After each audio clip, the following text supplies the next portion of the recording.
আপনারা খালি চোখে দেখতে পাচ্ছেন মুর্শিদাবাদে কি গন্ডগোল ঘটেছে।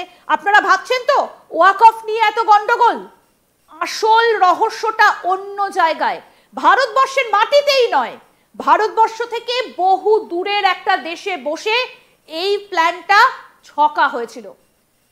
শুধু বাংলাদেশের ব্যাপার নয়, এর সঙ্গে জড়িয়ে রয়েছে বিশ্বের আরো কয়েকটা দেশ। একটা আন্তর্জাতিক ষড়যন্ত্রের শিকার এই মুর্শিদাবাদের ঘটনা। আজকে আপনাদের সামনে সেই তথ্যই তুলে ধরবো। একদিকে যখন বিমস্টেকে মিটিং চলছে, তখন অন্য আরেকটা দেশে বসে এই চক্রান্ত হচ্ছে। নিশ্চয়ই এতক্ষণে আপনারা এই যে লাইনগুলো এটা দেখে বুঝতে পেরে গেছেন। এবার আপনাদের প্রশ্ন যে স্পেনের নামটা কিভাবে আসছে, সেটাই আজকে আপনাদের সামনে তুলে ধরবো। আন্তর্জাতিক সম্পর্ক বিশ্লেষক শুভাশিস ব্যানার্জি এই মুহূর্তে আমাদের সঙ্গে রয়েছেন, আপনাকে স্বাগত জানাই। আমি আপনার কাছে শুরুতে জানতে চাইবো, কি করে ভারতবর্ষের মাটিতে, বাংলার মাটিতে ঘটা এই ঘটনার প্ল্যান স্পেনে বসে হয়েছিল, কারা ছিলেন সেখানে? দেখো, গ্লোবাল ডিপ্লোমেসিতে একটা কথা আছে, কফি শপ। এই কফি শপ এজেন্সিরা বিভিন্ন রকমভাবে ইউজ করে এবং বিভিন্ন টেররিস্ট অর্গানাইজেশনসগুলো ইউজ করে। কফি শপ মানে এখানে আমরা চা কফি খাই এরকম ভেবো না, বিভিন্ন দেশ বিভিন্ন করিডোরসকে বলা হয় কফি শপ হিসাবে মার্ক করা হয়। তাতে কি হয়, সেখানে তুমি নিশ্চিন্তে বসে তোমার প্ল্যান এবং কথাবার্তা আলোচনা বিভিন্ন টাইম করতে পারো উইদাউট এনি ইন্টারভেনশন। সেই ধরনের কফি শপ যদি বলো, কিছু পরিচিত দেশগুলোর মধ্যে স্পেন একটি, আরও কিছু দেশ আছে যেমন কাতার, দোহা অ্যান্ড আলকোয়ের ভীষণভাবে এর কোয়েশ্চেন মার্কস আছে, সিঙ্গাপুরে ভীষণভাবে কোয়েশ্চেন মার্কস আছে। তো স্পেনে এমন একটা, স্পেন অ্যাজ এ কান্ট্রি কিন্তু ইন্ডিয়ার কোনো এগেনস্টে নয়, Spain as a country is India's friend and ally বলতে পারো। বাট স্পেনের যদি তুমি রিজিওনাল অ্যাডমিনিস্ট্রেশন বলো, সেই রিজিওনাল অ্যাডমিনিস্ট্রেশনে প্রচুর উইকনেস আছে। এই উইকনেস আছে বলেই সেইটার ফায়দা তুলে জায়গাটাতে আসবো। কারা মূল ষড়যন্ত্রকারী শুভাশিস, আমরা একটু নামগুলো দেখাই। দেখুন, আপনাদের চোখ একেবারে কপালে উঠবে। দেখুন, মুর্শিদাবাদের ওয়াকফ হিংসার নেপথ্যে আন্তর্জাতিক ভিলেন কারা। আমি একটু আস্তে আস্তে চালাতে বলবো, শুরু থেকে বলবো প্রোডাকশন টিমকে চালাতে, যে কারা। দেখুন, বাংলাদেশের গোয়েন্দা প্রধান ডিজিএফআই, এই নামটা আমাদের আলোচনায় বাংলাদেশে বারবার উঠে এসেছে, মেজর জেনারেল জাহাঙ্গীর আলম। এই ব্যক্তির সম্পর্কে আমরা সবাই কম বেশি জানি, কারণ বাংলাদেশের ডিজিএফআই সম্পর্কে আমরা অনেক আলোচনা করেছি, তাই এর সম্পর্কে আর আলাদা করে কিছু বলার নেই। পরের জন আমি দেখাতে বলবো প্রোডাকশন টিমকে। পরে কে?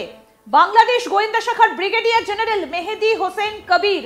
এর সম্পর্কেও মেহেদি হোসেন কবির এর সম্পর্কেও আপনাদেরকে বলেছি, ইনিও বাংলাদেশের গোয়েন্দা শাখার সঙ্গে যুক্ত। খুব স্বাভাবিক, বাংলাদেশের একটা প্ররোচনা থাকতে পারে, এই কথা আমাদের রাজ্যের বিভিন্ন রাজনৈতিক নেতা নেত্রীদের বক্তব্যে উঠে এসেছে, কিন্তু এরপর যেগুলো বলবো তাতে চোখ একেবারে কপালে উঠবে। দেখুন এরপরে কে আছেন। ইব্রাহিম কালিন, তুরস্কের গোয়েন্দা প্রধান। আমি শুভাশিসের কাছে এই জায়গায় আসবো, এই ব্যক্তি কি করে থাকতে পারেন এই ষড়যন্ত্রের পেছনে? কারণ এই ধরনের এজেন্সি, এমআইটির হেড ইনি এবং ওনাদের ফরেন অ্যাফেয়ার্সেরও হেড, এই ধরনের ব্যক্তি এরা বিভিন্ন রকম ফরেন এজেন্সিদের যারা রোগ নেশনস আছে, তাদের বিভিন্ন রকম অর্গানাইজেশনস আছে, বিভিন্ন রকম পকেট টেররিস্ট অর্গানাইজেশন আছে বা অ্যাক্টিভিটি আছে, যেগুলোকে অ্যাক্টিভেট করার জন্য এরা নিজেদের এজেন্সিকে ব্যবহার করে। এতে ব্যক্তিগত স্বার্থ থাকতে পারে, রাষ্ট্রীয় স্বার্থ থাকতে পারে এবং তার থেকেও ঊর্ধ্বে গিয়ে এমন বৃহত্তর স্বার্থ থাকতে পারে যেটার জন্যে এরা অনেক অনেক দূর অবধি পেনিট্রেট করতে পারে। এবং সেটারই একটা উদাহরণ হচ্ছে এই ধরনের লোকের এই ধরনের মিটিংয়ের সাথে যুক্ত থাকা। বেশ, তারপরে কে রয়েছেন? পরের নামটা কে তাকে দেখাবো। এতক্ষণ আমরা বলছিলাম ইব্রাহিম কালিনের কথা, তুরস্কের গোয়েন্দা প্রধান। এরপরে কে? আতাউল হক, আইসিস জঙ্গি। এর সম্পর্কে জানবো। আমি নামটা দেখাতে বলবো প্রোডাকশন টিমকে, আমি শুভাশিসের কাছে যাবো। হ্যাঁ, এই লোকটি হচ্ছে বেসিক্যালি একটা কার্ডিফ বেসড আইটি কোম্পানি চালাতো, তারপরে সেটা সিকিউরিটি অ্যাপ্লায়েন্সেস তৈরি করতে শুরু করলো। এর ভাই হচ্ছে সুজন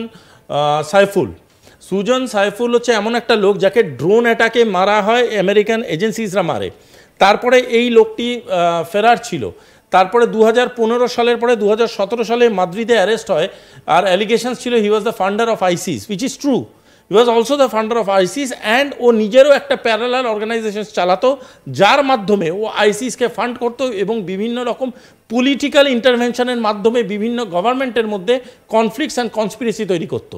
এই লোকটি ভীষণ শিক্ষিত, এই লোকটির নিজস্ব শিক্ষিত বেস আছে, এবং এরা কি করে যখন মাদ্রিদে অ্যারেস্ট হয়ে যায়, এই লোকটি কিন্তু 7 তারিখে রিলিজ হয় মাদ্রিদ থেকে। কিছুক্ষণ আগে আপনাদেরকে বলেছিলাম যে আজ থেকে 7 দিন আগে জেল থেকে কে ছাড়া পেয়েছেন, এই হচ্ছে সেই ব্যক্তি। এই হচ্ছে সেই ব্যক্তি যে ছাড়া পায়, এবং ছাড়া পাওয়ার পরেই এই কনস্পিরেসি থিওরির একটা ফাইনাল স্টেজে এসে পৌঁছয়। আমি বিশ্বাস করছি না যে কনস্পিরেসি থিওরিটা ওই মুহূর্তেই শুরু হয়। আমার বিশ্বাস এই কনস্পিরেসি থিওরি অনেক দিন আগে থেকেই প্ল্যানিং স্টেজে ছিল।